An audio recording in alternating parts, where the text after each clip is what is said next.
ദാ ഇതല്ലേ നിങ്ങളുടെ മധുര തമ്പുരക്കാറ്റ്? സാറിത് വായിച്ചിരുന്നു അല്ലേ? എൻ്റെ ഒരു സുഹൃത്താ ഈ പുസ്തകത്തിനെ കുറിച്ച് പറഞ്ഞത്. അയാള് നല്ലൊരു വായനക്കാരനാ. അയാള് പറഞ്ഞത് പാടത്ത് പണിയെടുക്കുന്നവർക്കല്ലാതെ മറ്റാർക്കും ഇത് ഇങ്ങനെ എഴുതാൻ കഴിയില്ലെന്നാ.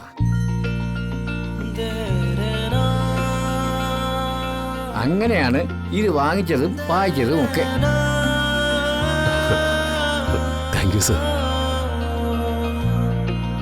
ഹരി, ഇപ്പൊ മനസ്സിലായില്ലേ എഴുതിയ വരികളുടെയും ഈ പുസ്തകത്തിന്റെയും ഗുണം എന്താന്ന്?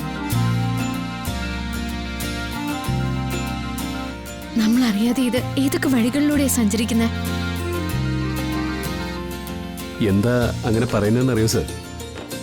ഞാൻ ഈ കവിതകളൊക്കെ എഴുതിയെങ്കിലും ഒന്നും പ്രസിദ്ധീകരിച്ചിരുന്നില്ല.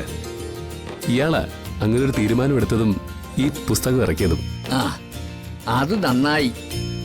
ഞാൻ ഈ കവിത മുഴുവനും വായിച്ചു. നന്നായിട്ടുണ്ട്. സങ്കടങ്ങളൊക്കെ വളരെ നന്നായിട്ട് ഒളിപ്പിച്ചു വച്ചിട്ടുണ്ട്.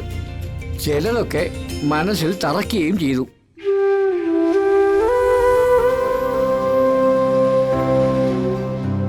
ഇനിയിപ്പോ ഭൂമി അന്വേഷിച്ചു വരുന്നവരോട് ഞാനെന്തിനാ ഇല്ലാന്ന് പറയുന്നത്?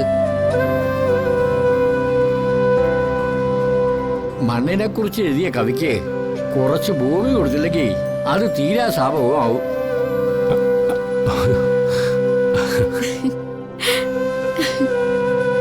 ആ, നിങ്ങള് കൃഷി തുടങ്ങാനുള്ള പണി ആരംഭിച്ചോ? സ്ഥലമൊക്കെ ഞാൻ തരാം. Thank you sir. ഇത്രയും നല്ല വാക്ക് കേൾക്കുമ്പോ ഇതിനേക്കാൾ ഇനി ഒന്നും കേൾക്കാനില്ല.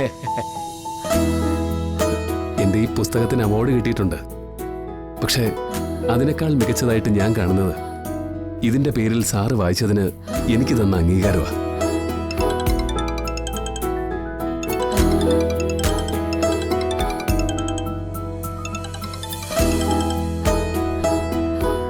ഹലോ അമ്മാവ. ഇല്ല, ഫോൺ എന്റെ കയ്യിൽ തന്നെ ഉണ്ടായിരുന്നു. അറിയില്ല. ആ, ഞങ്ങളിപ്പോ വരും. ഞങ്ങളിതാ ഇപ്പൊ വരുന്നു. അവിടെ വീട്ടിലാരോ കാത്തിരിക്കുന്നുണ്ടെന്നും പറഞ്ഞ അമ്മാവൻ വിളിച്ചതാ. സാറേ, എന്നാ പിന്നെ ഞങ്ങൾ അങ്ങോട്ട് ഇറങ്ങുക. ഈ കാര്യങ്ങളൊക്കെ ഡീറ്റെയിൽ ആയിട്ട് പറയാൻ ഞങ്ങൾ ഒരു ദിവസം വന്നോളാം.